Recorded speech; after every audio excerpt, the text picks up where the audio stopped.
Have you ever stared into the woods long enough to feel like something's staring back at you? They say the forest hides things, old things, things that don't want to be found unless they're the ones doing the finding.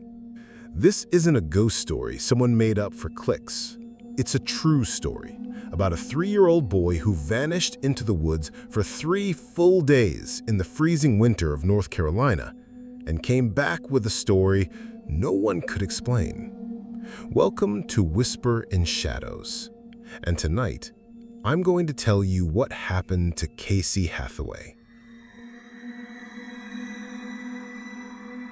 It happened in January 2019 in a quiet rural town called Craven County, North Carolina. It's the kind of place where people leave their doors unlocked, where neighbors know each other's dogs by name. And the woods? The woods were just part of the landscape. No one feared them. Not really. That day, it was cold. Really cold. Around 40 degrees Fahrenheit in the afternoon and dropping fast as the sun went down. Casey Hathaway, just 3 years old, was visiting his great-grandmother's house with his mom.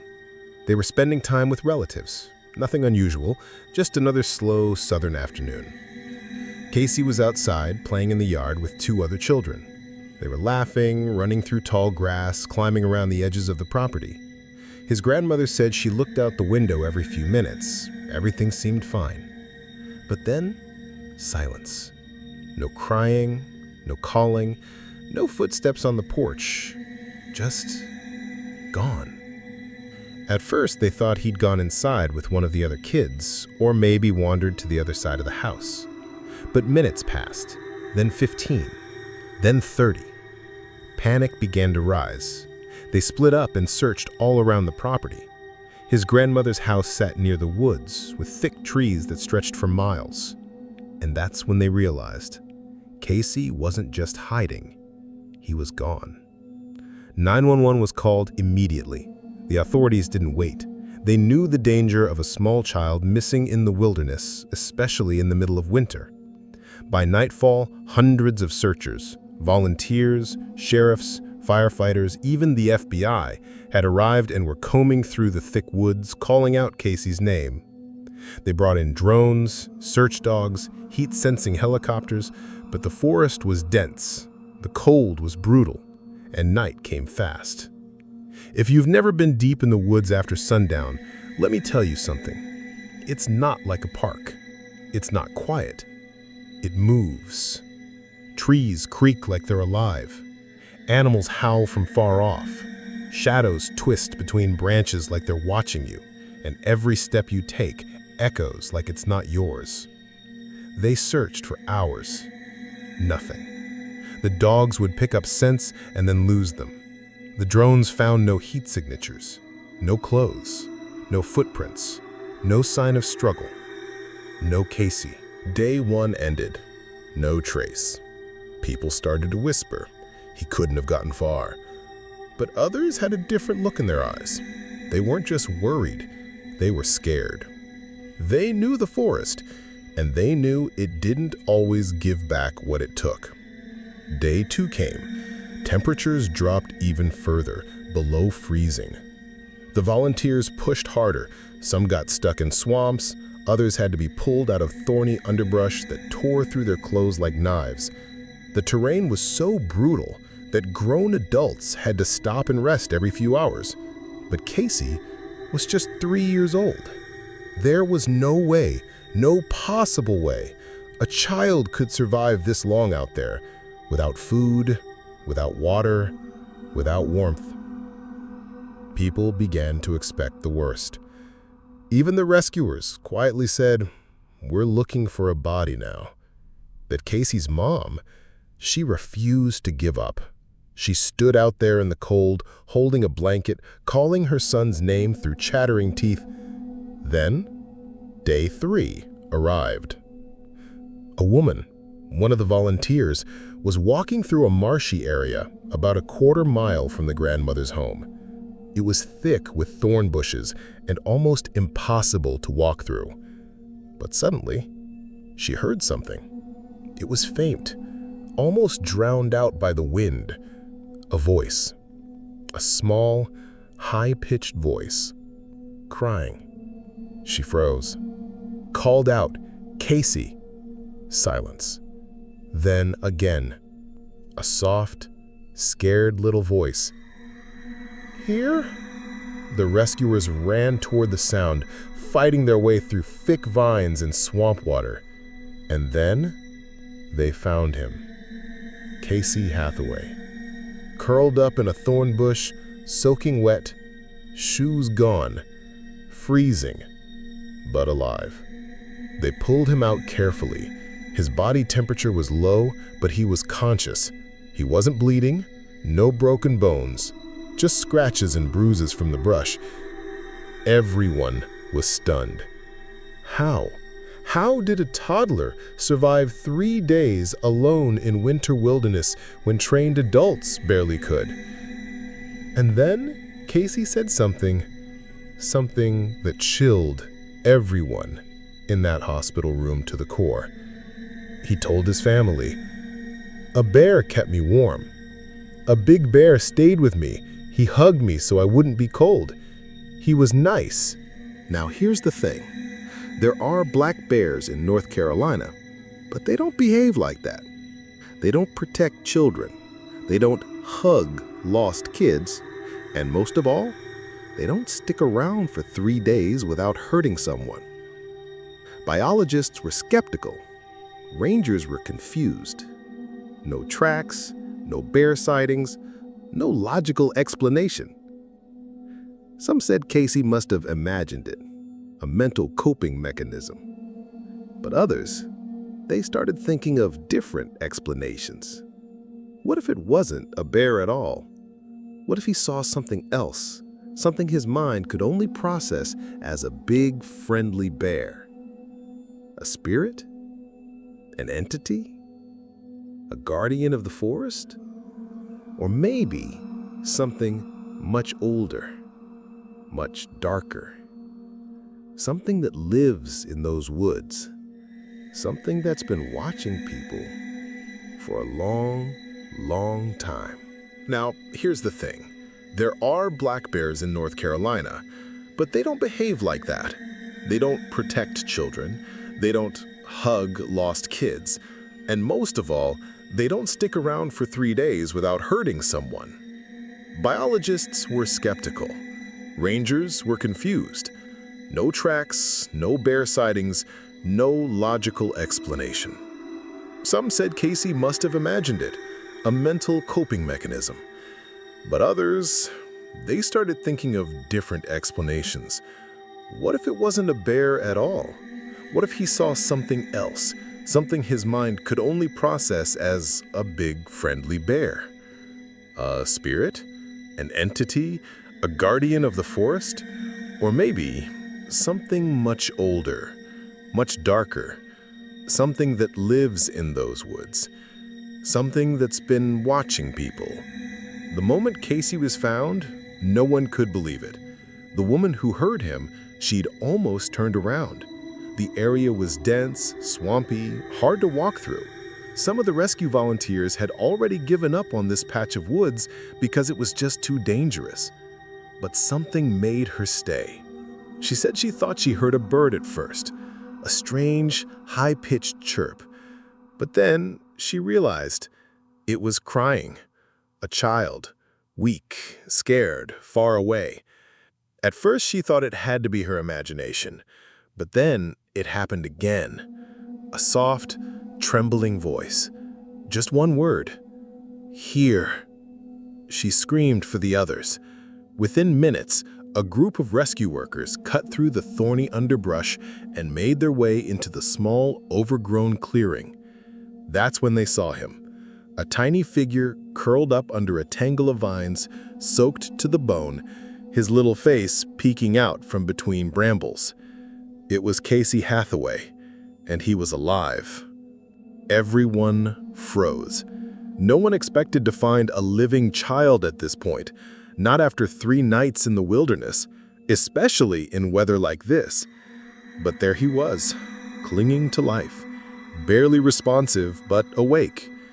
His skin was cold and damp, His fingers slightly purple, but there were no serious injuries, no animal bites, no signs of starvation, no hypothermia. Medics checked him quickly and loaded him into a waiting ambulance. They wrapped him in blankets, gave him warm fluids, and tried to talk to him gently. And that's when things started to get strange. Casey wasn't crying, he wasn't screaming.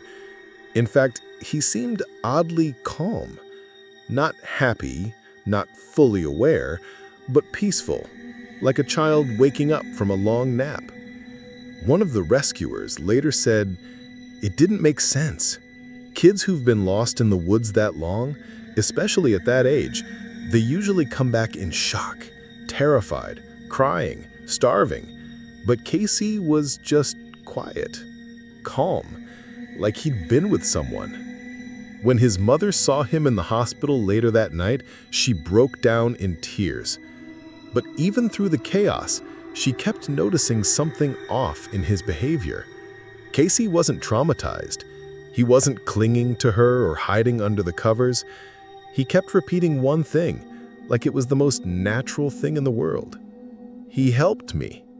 At first, people thought it was just a story, something he imagined to protect himself, a coping mechanism. That's what the psychologists would say later. But the more Casey talked, the stranger it became. He said the bear hugged him at night to keep him warm, that it let him sleep curled up against its fur, that it brought him berries, that it licked the dirt off his face. "He told me not to cry," Casey whispered to his mother. "He said he would take care of me." Wildlife experts were immediately called in. The idea of a bear behaving like that, a wild animal nurturing a human child, wasn't just unusual, it was impossible. Black bears do exist in North Carolina, but they're shy, territorial, and never act domestically. Especially not with toddlers, especially not in freezing rain. There were no bear tracks around the area where Casey was found, no scat, no disturbed vegetation, nothing on the drone footage, nothing on thermal cameras. No other wildlife had been reported in that region for days. Even the scent dogs had missed him multiple times. It was as if Casey hadn't been there at all, not until the moment he was found. The FBI agents, yes, actual federal investigators, took notes, asked the family questions. They tried to piece together a timeline, but every part of this case defied logic. A 3-year-old child gone for 54 hours in sub-zero temperatures with no food, no shelter, and no fear. One of the officers who interviewed Casey afterward said something strange during a press meeting, something they later edited out from the local broadcast. He said, "The boy kept describing it like a person in a bear costume. That's the weird part. He said it talked to him, told him stories, even sang him songs." The officer smiled awkwardly like he was trying to make a joke, but no one laughed for a long, long time. The family, of course, was relieved, but they couldn't shake the feeling that something wasn't right. Casey was different after that. Not in a scary way, but in a quiet way. He didn't sleepwalk or scream at night, but sometimes he would stare out the window of his room, at the trees. Not crying, not scared, just watching, as if something out there was still watching him back. One night, a few weeks after the incident, his mom heard him talking to himself. She peeked into the room, thinking he was playing with his toys. But he wasn't. He was sitting by the window, whispering into the dark. "I miss the bear, but he said he'd come back one day." They say kids imagine things, that at 3 years old, the brain fills in trauma with fantasy. Maybe that's true. But some things don't feel like imagination. They feel like memories. And this isn't the first time something like this has happened. Across the United States, Montana, Alaska, Oregon, there are dozens of stories about children vanishing in forests only to return with inexplicable tales. Some describe animals that talk. Others mention caves that weren't there before. Strangers with glowing eyes. A nice man who wasn't a man. Even children who are returned but act like they've forgotten how to blink. Of course, those stories are always swept under the rug, called folklore, dismissed as trauma responses. But Casey's story? It made national headlines, and yet no one followed up. The local news stations gave him 15 minutes. The sheriff made a vague statement about a miracle, and then it all just faded away, like the forest wanted it that way. The family eventually moved out of Craven County. Too many people driving past the house, too many questions, too many reporters digging for more.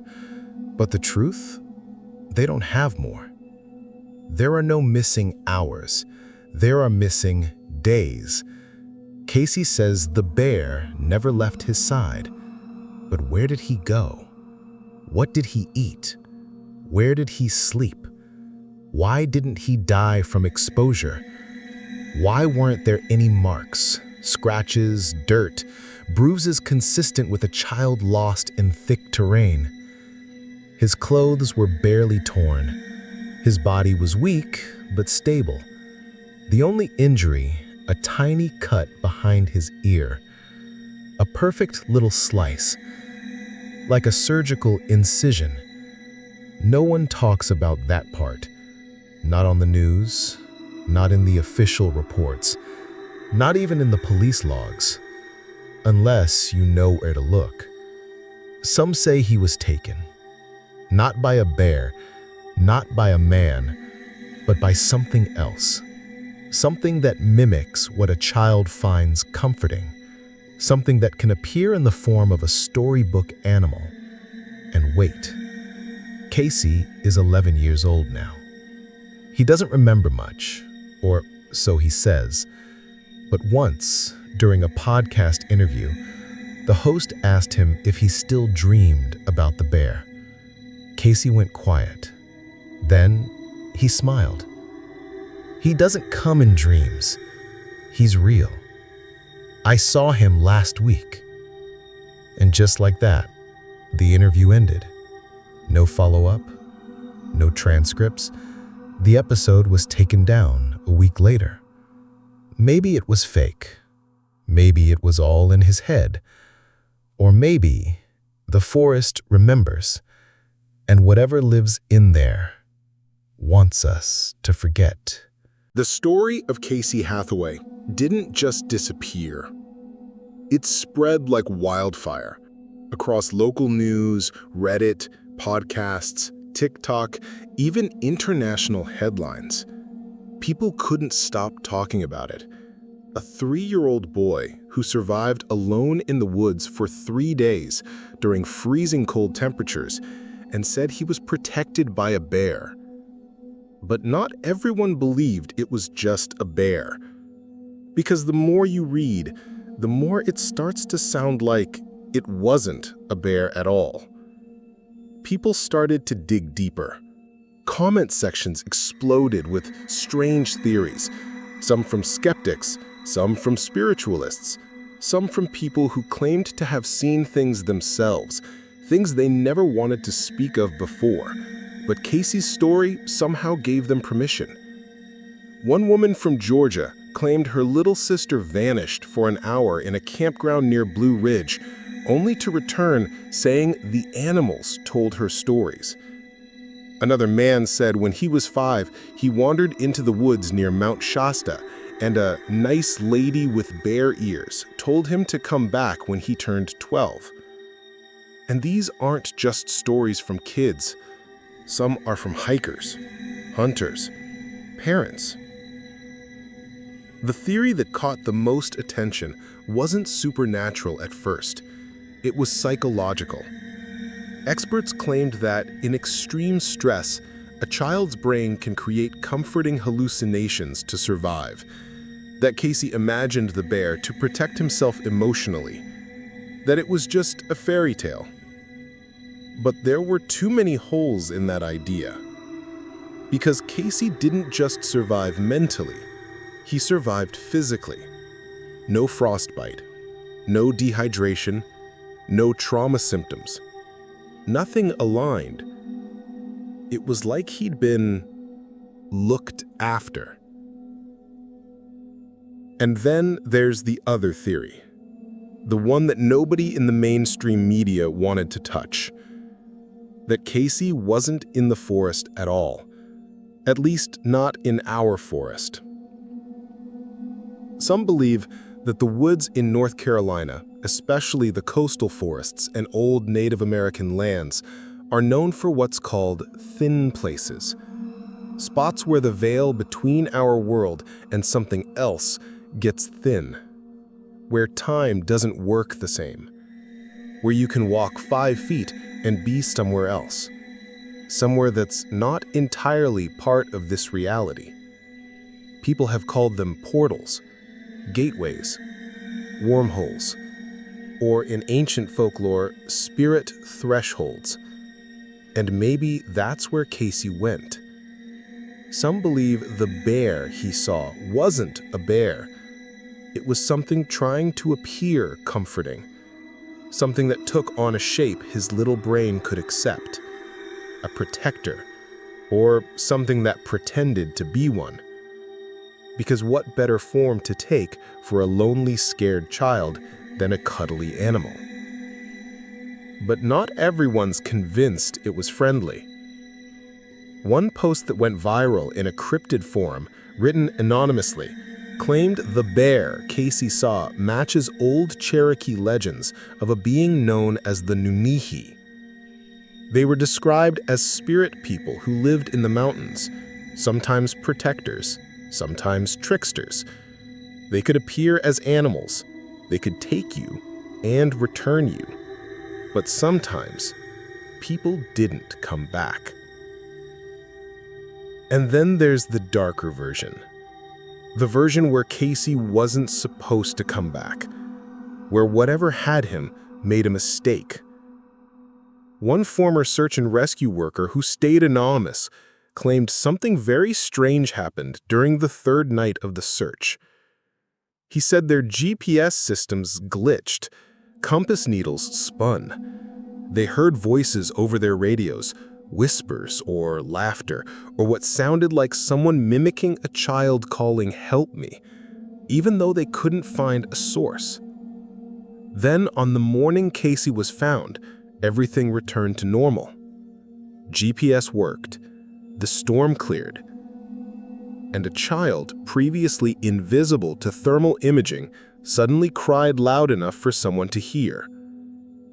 It was almost like he was placed back, like something put him there and then vanished. Of course, the official report says otherwise. Found in thorny bush, weak but unharmed. No evidence of animal encounter. Survivor of environmental exposure.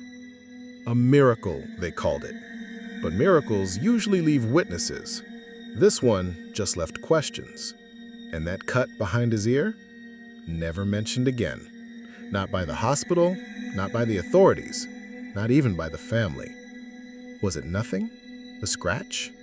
Or was it something else? Some believe it was a tracking point. Some say implant. Some say ritual mark. But there was no testing, no scans, no explanation. And when reporters started asking questions about the bear, access to Casey was suddenly cut off.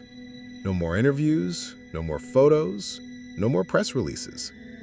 The boy who survived the impossible disappeared again, this time from the public eye.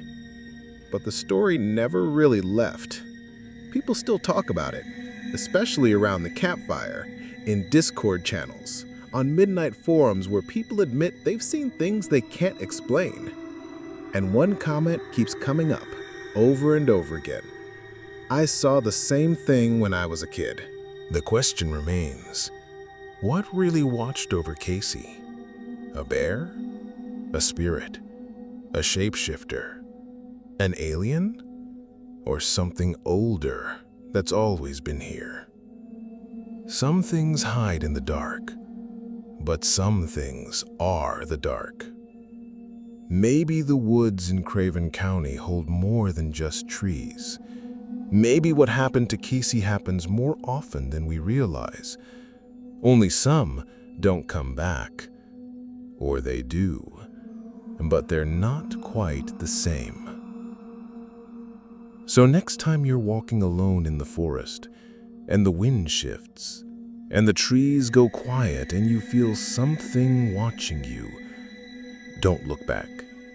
Not unless you're ready. Because you might not be looking at a bear, and if it hugs you, it may never let go. If you've ever experienced something strange, unexplainable, or terrifying, whether in the woods, in your dreams, or in the corners of your memory, I want to hear it. Send your true horror or paranormal story to WHISER@gmail.com. We may just feature your experience in a future episode. And if you liked this story, don't forget to like, subscribe, and hit the bell icon so you never miss another shadowy tale. This is WHISER in Shadows, signing off. Stay curious, stay safe, and don't trust the shape in the trees.